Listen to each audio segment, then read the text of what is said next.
பலப்படும் போது, சே நான் சின்ன வயசுலயே இதை தெரிஞ்சிருந்தா, சின்ன வயசுலயே நான் இப்படி வந்திருந்தா, சின்ன வயசுலயே நான் ஒழுங்கா, அதெல்லாம் உண்மைதான், அதுல மாற்றமே கிடையாது. ஆனா ஆண்டவருடைய டைமிங் இருக்குல்ல.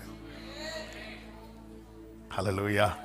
பல அலைச்சல்கள் கண்டதுனாலதான் இன்னைக்கு நீங்க அவர் சமூகத்துல. பிரியமானவர்களே, நீதிமொழிகள்ல ரெஃபரன்ஸ் தெரியவில்லை, ஆனா ஒரு சத்தியமான வார்த்தை இருக்கிறது. துரிதமாய் கிடைக்கிற ஆசீர்வாதம் நிலைக்காது. துரிதமா இன்னைக்கு அப்பா சமூகம் என்பது உனக்கு ஏதோ கால் தட்டி விழுந்து கிடைத்ததல்ல. பல தீயையும் தண்ணீரையும் கடந்து வந்து முடிந்ததென்று நினைத்த பல சூழ்நிலைகளை கடந்து இன்னைக்கு நீ அப்பா சமூகத்தில் இருக்கிற. இது சும்மா கிடைத்ததல்ல. இது அநேகருக்கு சும்மா இருக்கலாம், ஆனா எனக்கு தெரியும் இது அநேகருக்கு பொக்கிஷம்.